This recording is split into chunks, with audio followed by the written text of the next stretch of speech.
Hey folks, welcome to Compliance as Code, Grants Developers Actionable Security Insights. So I'm Ari Kalfas. We're going to be talking about this general purpose approach for teams for security teams to drive security insights into developers' workflows, into their CI workflow, to give developers the ability to act on security data as they do their regular code review. We're going to do it through an examination of this compliance as code program that we created to scan configuration code and infrastructure as code in our environment using Open Policy Agent.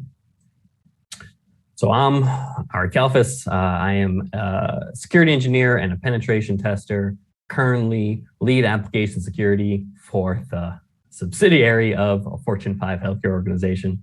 About 90% of consumer traffic to that organization goes through us, just for that context of where I'm coming from and where we put this program in place. Well, you're here to hear about the talk, so we'll go straight to the agenda. I'm going to define, what is this problem that we wanted to solve with this compliance as code thing? What is Open Policy Agent? How does it address the problem? Talk a bit about the architecture of the system that we created, how it can be used for other security insights as opposed to just this compliance as code thing. And then we'll dig into the meat of the presentation, which is compliance as code, how we use Open Policy Agent, how it gives developers feedback, what the developer experience looks like. And no kind of conversation about policy is really complete without talking about how we manage those policies in security and how users can get exceptions and how that works. So we'll end it there. So we have security policies and engineering standards that we want to define on configuration code.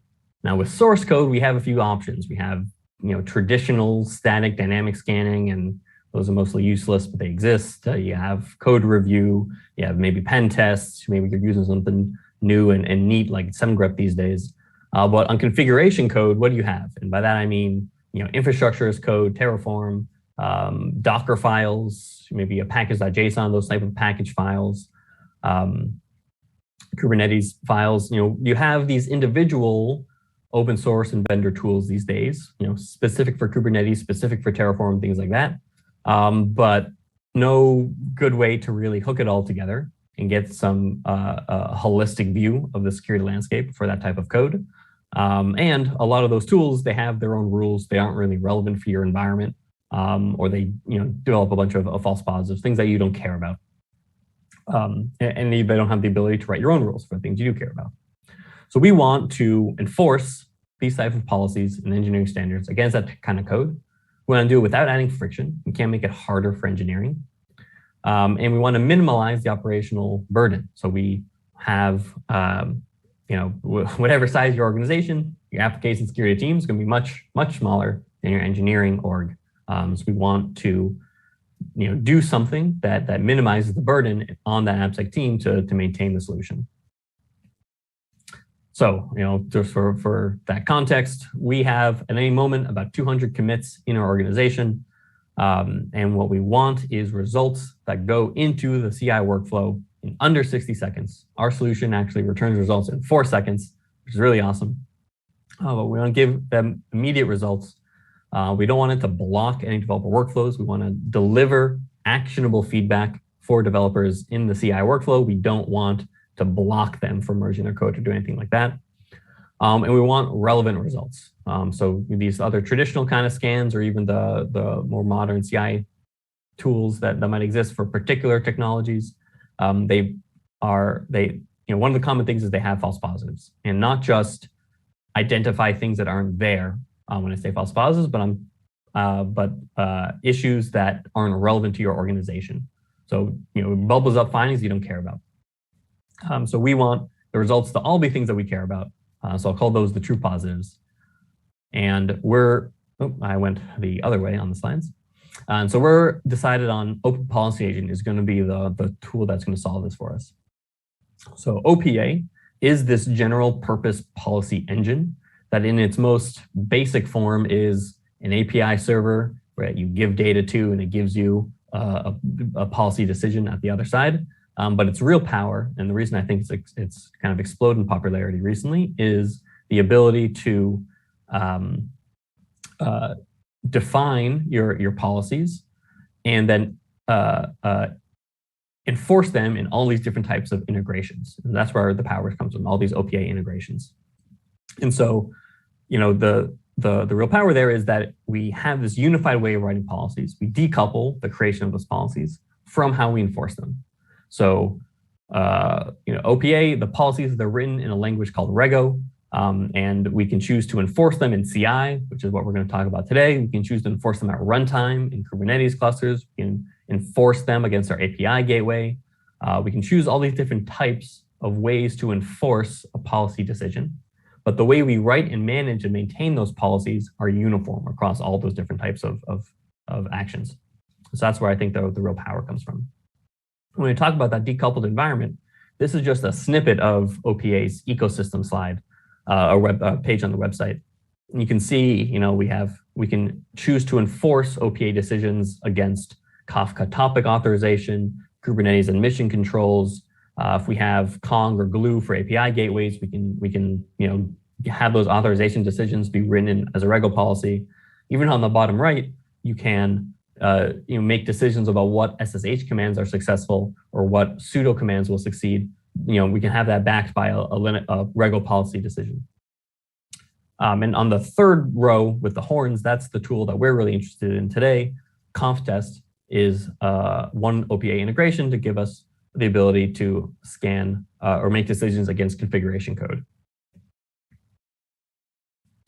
So Conftest gives that ability to make structured queries against configuration data, and that's any kind of data that Conftest supports. That right now that's the list on the side here, and that's most configuration file formats. Particularly for us, what we're interested in are Docker files, Terraform, which would be HCL2, Kubernetes, which would be YAML, and then we have other stuff. We have JSON files we want to scan. We have homegrown tooling that our environment, our ops teams have, provided for engineering to consume, and engineers hook into them with, YAML files. So all that homegrown tooling, well, it's YAML. We can enforce policies against that with Conftest as well. And this is the general purpose thing that we built to do this scanning. We're scanning every commit in the organization, return results in 4 seconds, and give developers that feedback as a status check on their PR. There's a few things to talk about here. The first is we are doing this as a GitHub app. So there's a few ways to then hook into developer CI workflow. This is not, I don't think, an architecture that's really revolutionary. It's just something that I have not seen from security tooling ever recently. So that's what we're going to talk about.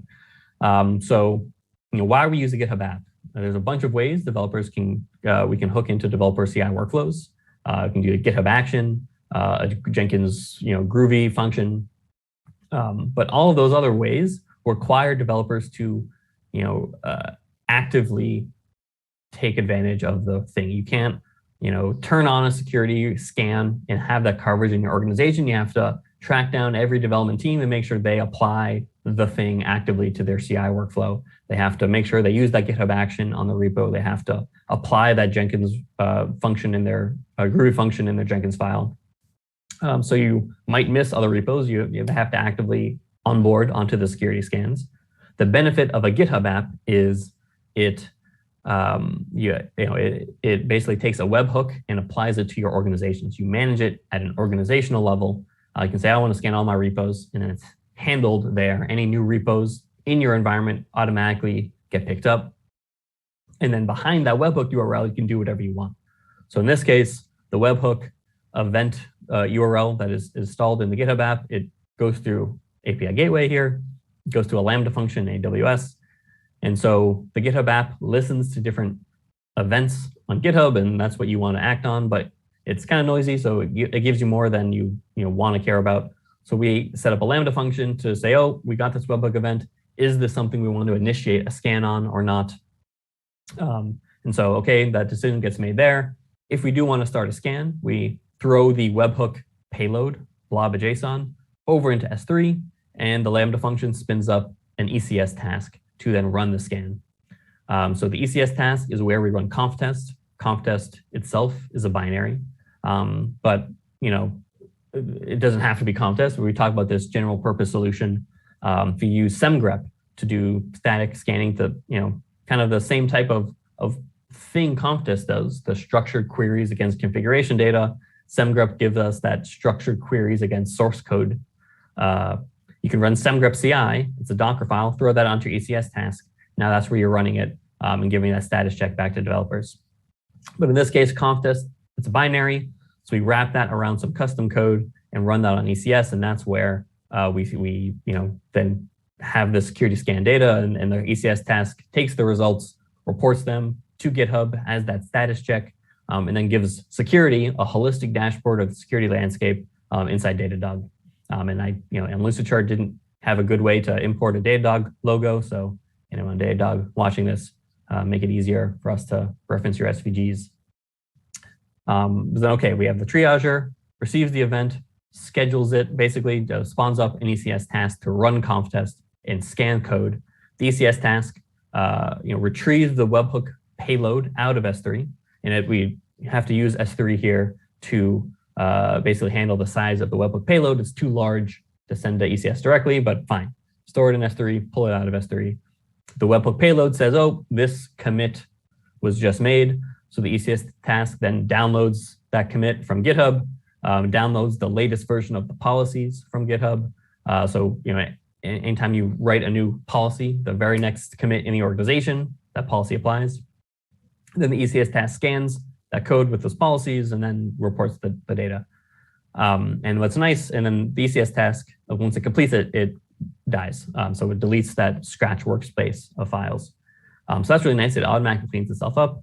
And then on the S3 bucket, we have a 1-day lifecycle, data lifecycle rule. So after the webhook payload blob of data has been in S3 for 1 day, S3 automatically cleans it up. So we have this kind of self-sufficient infrastructure here that scales up to every commit in our organization. We don't really have to come back in and do any cleanup. So now we're getting to the meat of the presentation, how we take this architecture, running conftest, how we built compliance as code as a thing that developers see in their workflows. So depending on how this comes out in the recorded presentation, don't worry about being able to see that the first image on this slide. Take a look at basically the bottom two images. This is then begins to be the developer experience. So conftest is this binary. That's the first image. We run conftest, a set of policies against a Docker file, and we get one failure result with some message. And the message is something that we define ourselves inside our Rego policies. So we have full control over the message developer see. And then basically our ECS task, the core functionality is running conftest and on the command line and turning it into this GitHub status check result here. So on our PRs, our developers see this policy scan status check, and they get these. They click on the details and they see these violations here for any policies that they're not following. So in this case, inside a Docker file, someone's using an environment variable to store a sensitive token. That's bad. Instead, you should use a built-in secret flag. And this image is actually a little out of date. Inside of the I didn't have a good image to replace it with, but on the first image here, it's an updated message. It says built-in secret flag or a multi-stage build. And that's the real, I want to just move past that because that's the key issue there. That's the actionable insight. So when we create these Rego policies, we are very conscious about the message that is delivered out as the outset of the policy, because this is telling developers, this is what you did wrong, and this is exactly what you need to do to fix it. Now, if you want more information about why this policy is a thing or why this solution fixes the problem, the containersec4 code on the side that is that gives you more policy documentation.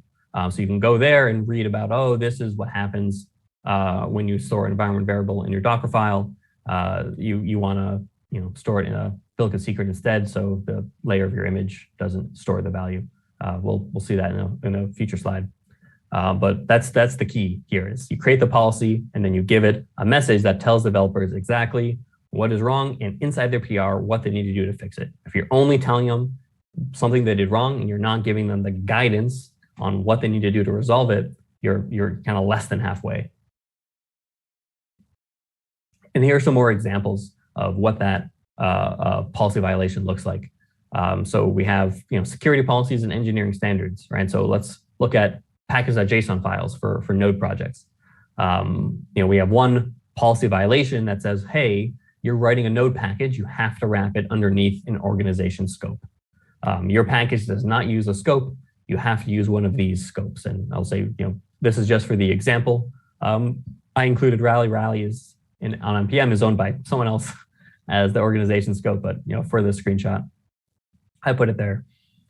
So again, it tells developers, don't do this instead. And the package sec1 policy is going to give them more feedback about what they, why use an organization scope. It helps prevent typo squatting and things like that. And then the policy warning here, that's where we put a lot of our engineering information, the engineering rules as warnings in this thing, not as failures. But in this case, we had a front-end team that said, hey, we want to enforce that only recent versions of Node are used in our projects. So here say, hey, you need to define a Node engine string, and you got to use at least Node 14 as of today. So you can look at the documentation to define how to write that string, but you need at least greater than or equal to 14.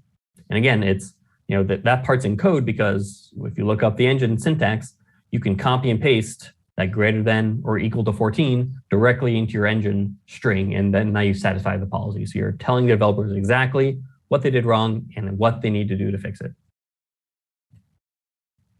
And then when we talk about looking up more policy documentation, this is what it looks like. So we use a tool called Constraint, which is developed by members of the ecosystem.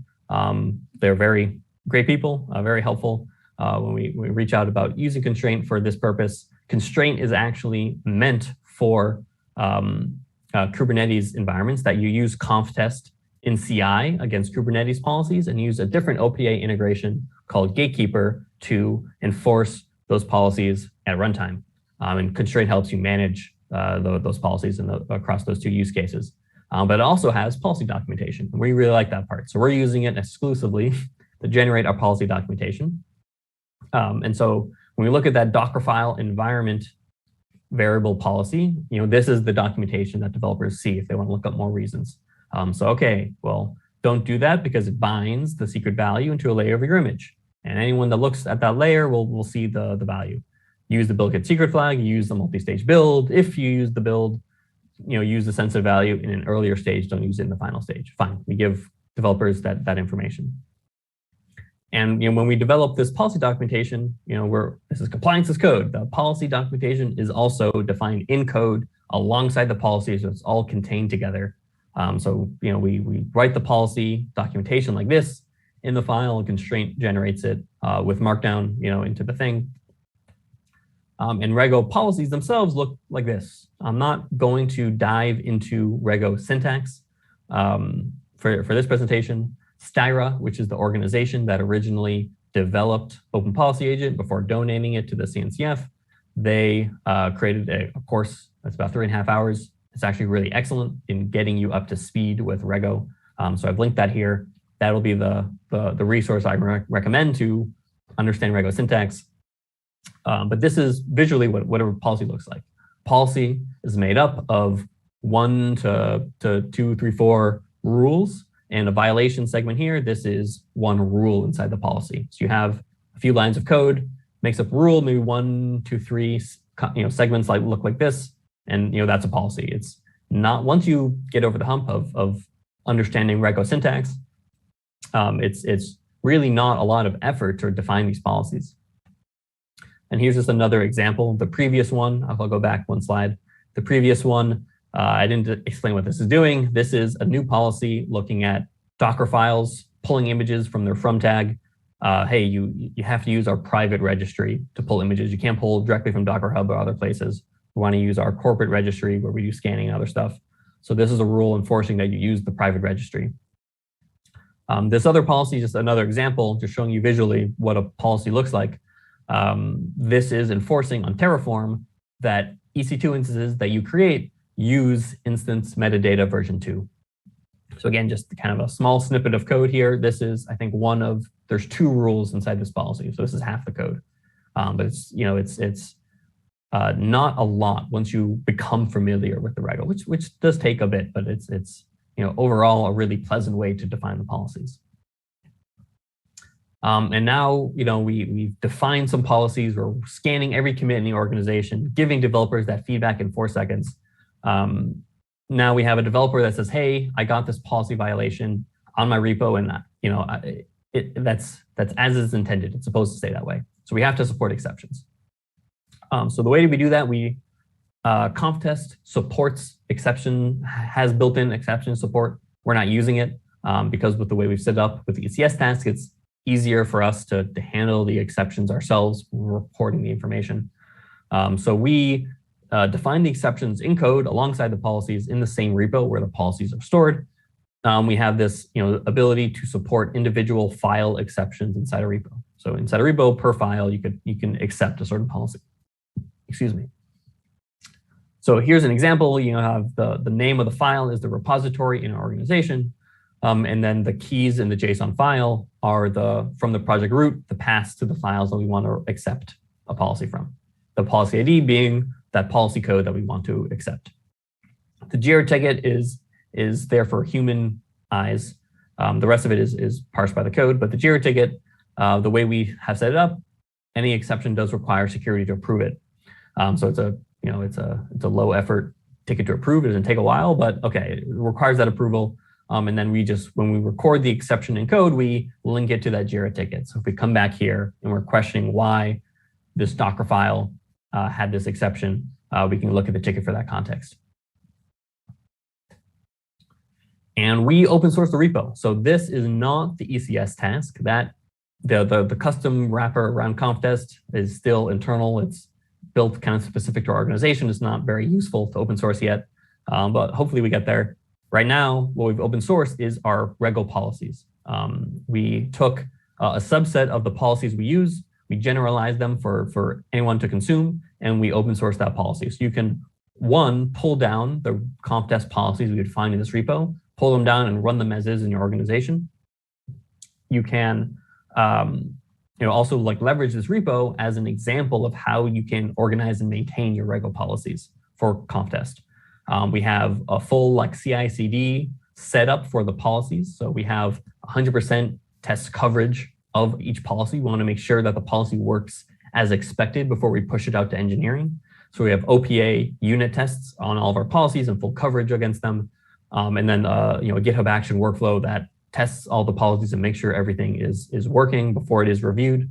And once a policy is merged to our default branch, the very next scan, the very next commit anywhere in the organization will pull the latest version of the branch, of the default branch from this repo. So anytime a PR goes through CI, has full coverage, gets reviewed by our team, cool, we merge it into our main branch. And then, the next commit in the organization is going to pull that updated policy. It runs immediately.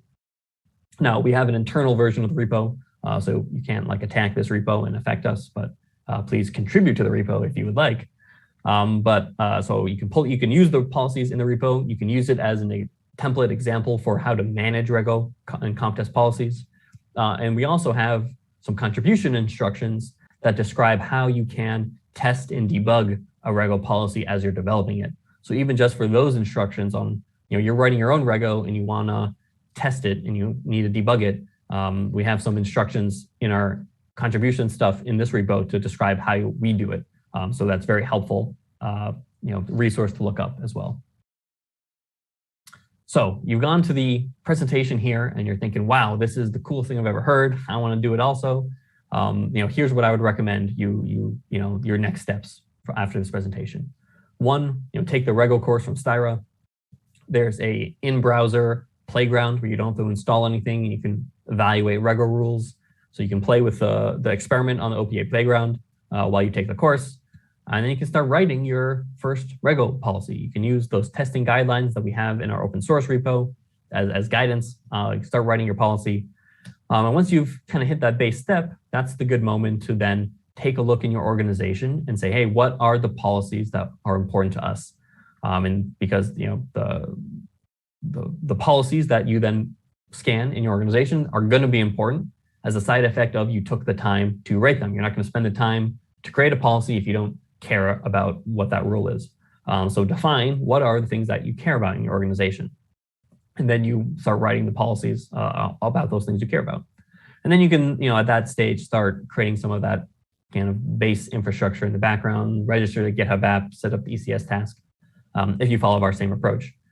And then the next phase, okay, now you're writing your Rego policies, you're rolling out this conf test scanning inside of that infrastructure to your organization. Recommend rolling it out in stages, maybe 100 repos, another 100 for a few weeks to first get developer feedback, make sure that it is accurate in doing what it's supposed to do, and then also that it is that developers like the feedback you're giving them. Because if you're giving developers the security information and they don't like the way they're receiving it, they're not going to act on it, and that ruins the whole effort. So if you're a developer and you're watching this and you're like, wow, my security team does not give me information like this. They do it in a way I really hate.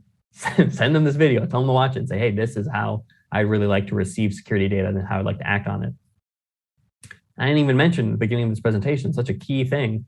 When we rolled out OPA to our whole organization, we started with 5 policies as our base set, rolled it up to the organization. After 1 week, we saw a 37% reduction in policies, in the violations. Just giving developers this feedback in their PR process as they do their regular code review reduced a third of our violations automatically without us then having to track anyone down or invest time.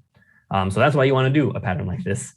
And then once you've written your policies, you rolled it out to your organization, the final phase, now it's running across your whole org. You have a good set of policies, you can mature those policies and build up from there. And you're really off to the races.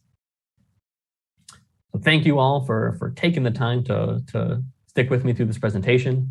I've highlighted some of the key links that I shared earlier in the slides, put them all together on this page. So you can, these would be the ones I'd reference first and look at. Thank you.